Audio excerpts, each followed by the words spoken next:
nta mafaranga angahe ku kwezi nazajya mpembwa. Za transport yakuyemo za accommodation in case company datanga accommodation. Most of the company here zitanga accommodation, ukamuna accommodation ya company, transport ikaba ya company, ndetse rimwe na rimwe kurya bikaba ari byo kuri company. So guys, uyu munsi tugiye gukora ikiganiro gitoya ku bantu bibaza umushahara fatizo n'amafaranga angahe umuntu ashobora gukorera Dubai. Most of you muribaza ese ubundi amafaranga angahe ushobora gukorera Dubai, n'amafaranga angahe ku kwezi nazajya mpembwa. Benshi muri mwe mufite inzozi zo kuza Dubai, ariko nyine mukagira n'amatsiko mwibaza muti ni uwuhe mushahara fatizo, n'ahe mafaranga nshobora guheraho nka salary y'ukwezi. Mwangiye kwirirwa iyi ni The Tone Show, Ngendi Blaise. Ahangaha mperereye ni Aiwas Dubai. Hano inyuma yanjye ni Coca-Cola Arena. Iyo mubona hejuru ni Mandarin Hotel. Aho ngaho hakurya ni Burj Khalifa. Iri Dubai Mall. So guys, uyu munsi tugiye gukora ikiganiro gitoya ku bantu bibaza umushahara fatizo n'amafaranga angahe umuntu ashobora gukorera Dubai. Umushahara tugiye kubabwira turahera ku tuzi turiya tudasaba experience. Turiya tuzi ushobora gukora with zero experience. Uraza kureba muri video zacu z'ubushize twatubabwiyeho. So tugiye kubabwira umushahara fatizo waheraho, then ukomparinge wumve koko nimba kuza Dubai bikenewe cyangwa se nimba wakigumira mu Rwanda. Aho ngaho nongere mbibutse ko ari kuri turatuzi tudasaba experience. So ikintu ushobora kwibaza bwa mbere yuko umushahara ushobora kwibaza se Dubai ubundi akazi kawo kaba kameze gate, bakora amasaha angahe, imeze gute? According to the UAE law, itegeko ry'umurimo hano muri Leta Zunze Ubumwe z'Abarabu, nk'uko bigenwa na leta, akazi ni amasaha 9. Ni ukuvuga ngo ni amasaha 8 kongeraho isaha imwe ya break. Iyo utafashe break ushobora gukora amasaha 8 ukitahira, ariko biterwa na company. Gusa nk'uko biteganwa n'itegeko ni amasaha 9. Umushahara fatizo ubu ngubu ni 1,200 cy'amadiramu. Amadiramu ni amafaranga ya hano muri Leta Zunze Ubumwe z'Abarabu cyangwa se muri Dubai, cyangwa se reka nyita Dubai. Ariko mbibutse ko Dubai atari igihugu. Dubai ntabwo ari igihugu. Dubai ni imwe muri leta zirindwi. Ni imwe muri Emirates zirindwi zigize Leta Zunze Ubumwe z'Abarabu. Amafaranga hano bakoresha yitwa amadiramu. Kugira ngo bikorohere ukube na 3.65 ugabanye na 3.65 ubona amadolari waba ukorera ku kwezi, cyangwa se ufata icyabiri ukube na 400 urebe amafaranga waba ukorera ku kwezi mu manyarwanda.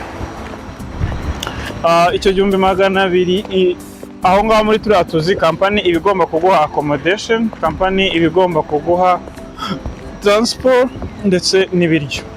Kuvuga ngo ntabwo ari company zose zibatekera, bashobora kuguha amafaranga asimbura ibyo ngibyo. Ni ukuvuga ngo transport akabanda bagwa amadiramu 500 angana n'ibihumbi 200 by'amanyarwanda, ukazabikontara ku buryo ukwezi gushira. Noneho accommodation bakakubwira baraguha amadiramu 800 cyangwa 1000 biterwa na company.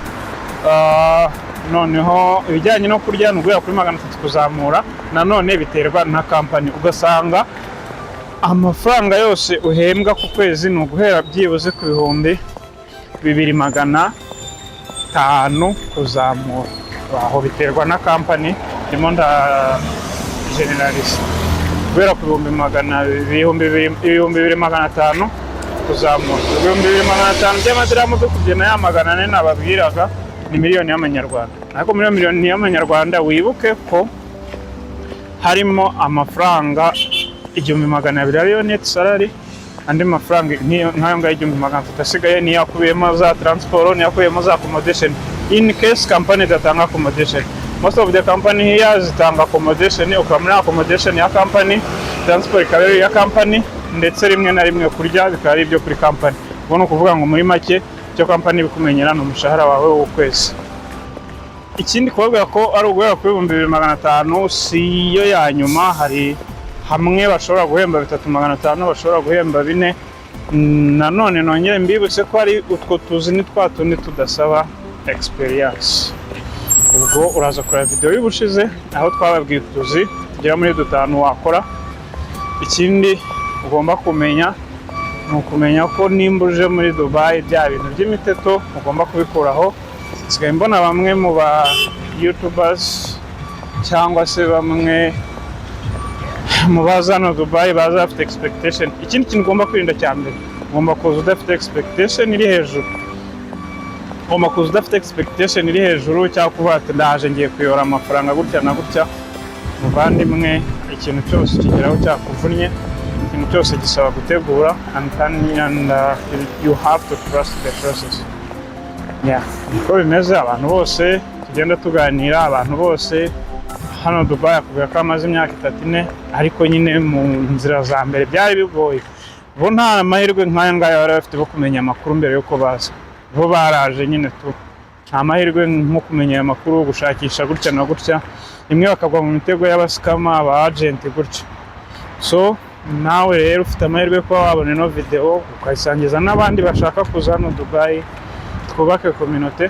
Bibutse ko aya makuru ntago tuyishyuza. Iyi Deton Show ibereyeho kugira ngo duhana amakuru, dufashanye. Most of you mushaka nyine kuza Dubai, mushaka kujya abroad. Iyi system nyine ni system ushobora gukoresha hano, ushobora gukora no n'ahandi. Bityo rero turabasaba kuzajya muhana natwe umunsi ku munsi, ikiganiro ku kiganiro. Aho ni umushahara fatizo tugatuma kubona hano Dubai. Ikiganiro cyacu cy'ubutaha turaza kubabwira ibijyanye na cost of living. Ese nimba ya company ishobora kuguha 2,500 ushobora kubaho gute hano muri Dubai? Bihendutse. Dubai irahenze, ariko hari system ugomba gukoresha. Ubwo ndakurarekera kuza kureba ikiganiro cyacu gikurikira. Murakoze cyane, wibuke gukora subscribe.